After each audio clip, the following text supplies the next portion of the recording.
I'm in my car, and we're going to go look at a pre-foreclosure deal. We're going to go talk to the person that brought me the deal. We got it through a referral system. I want to describe the deal in its entirety, and guess what? It's only 2 blocks from my house. I'm sitting here in my neighborhood as we take off. You know, foreclosures are everywhere. And this is an oceanfront community, like smack dab on the ocean. Every one of these houses are custom designed, have incredible architectural features. You know, doctors, attorneys, high-end people all live in this neighborhood. I remember that house was for sale. My wife and I actually looked at it, and it was about $4.2 million. Drop dead gorgeous house. You know, you saw the videos from the other house on the canal. That the house needed tons of work. You saw the hotel property, but we're going to talk to you about a property that doesn't need any work. I mean, this thing's in phenomenal condition. You remember Todd's about to cough his lungs out on the house with the mold spores, right? As a matter of fact, Todd's in the hospital. Got someone else holding the camera today because the mold spores just got him so bad. But anyways, just kidding. Todd's still alive, right? How do you get a broker's price opinion to come in where you need it to come in when the house is gorgeous? Well, that's the biggest problem that everybody's got. The other biggest problem is how are we going to get that sucker sold? And I'm going to talk a little bit about one of the hybrid strategies that I utilize, which is an auctioneer. We bring in tons of furniture. We're going to auction a couple of high-end cars.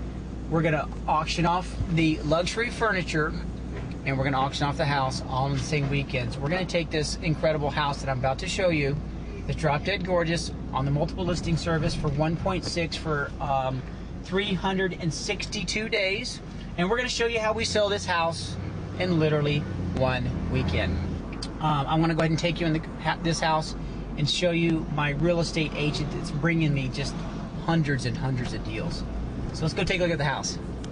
As we talked about this being a pre-NOD, now it's a foreclosure deal, but we're talking about how to insert you into the transaction. See, the bank's going to take a percentage of whatever the BPO comes in at. So if we can get this BPO to come in at somewhere, you said it was listed at 1.6, right? Right. To begin with. Okay, so at 1.6, there was a valid buyer at one time at $990,000. Correct. And at the very last minute, the guy pulls out the rug from under it and says, okay, I'm not going to do the closing because I'm $100,000 shy, meaning that he's trying to get the bank to really take the thing at 880, which would be an absolute steal. So we'd like to go back to the bank and create that scenario where we can get it cheaper.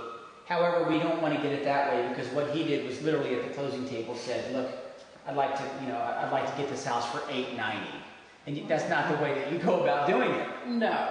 So, you know, most banks are going to take between 80 and 90% of whatever the BPO is. If this is a local bank, they're probably going to take 90% of what the BPO is. So if we get the BPO down low enough, we can still be within their delegated authority of 90% of whatever the broker's price opinion comes in at. And then we've got to start hitting them with seller concessions, commission concessions to lower their net. So it's not to say that we still couldn't get it down to the 890, but you've got to do it in a tactful way so that it's not a just like in-their-face type situation. So that's what I'm thinking. By the way, Ann's bringing me all kinds of deals through referrals and through Todd, which is holding the camera, Todd, my acquisition guy. This is just fabulous because how many deals have you brought us here in the last week? 3. 3 deals. That look like they're all a good to go program. We spend a lot of time researching the computer and trying to put scenarios together, and there's a lot of guesswork in figuring out what's going on in people's lives, and it's fascinating, and it's a lot better than watching soap operas. You got that right, yeah, because they all are soap operas. That's perfect. All right, good. We're going to take a look around that house then. All right, $1,090,000.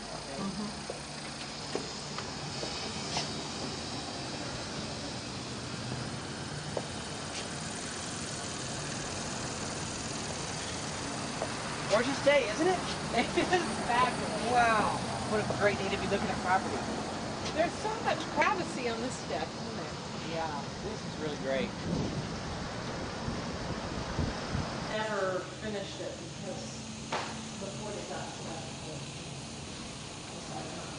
We had to show you a quick shot of this. We were in a house day before yesterday, and brought us the same house that was over on Roscoe that we were looking at. That house had so much mold in it, Todd couldn't even carry the camera. He was about to cough up a lung as we walked through the house. It was absolutely grotesque. But that's $1 million house.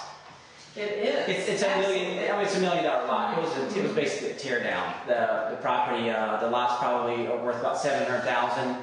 I have no idea what's in debt, but $2 million house next door, pretty incredible. It's $800,000 loan on the property, Okay. 500 first, 300 second, and they turned down a year and a half ago 950. The sellers did. Contentious divorce. The wife wanted to sell, the husband. Oh, that's right. Yeah, the crazy husband guy. Okay. That's going to be interesting. Well, at least we got a court order and got rid of him, so now we're going to go to court. So it's pretty interesting what you see in these houses. You go directly from a complete junker full of multi-pores to a house like this where the ocean literally is just over those trees. So many different short sale deals out there happening right now. It's crazy. Wild market. It's a wild market. They're everywhere.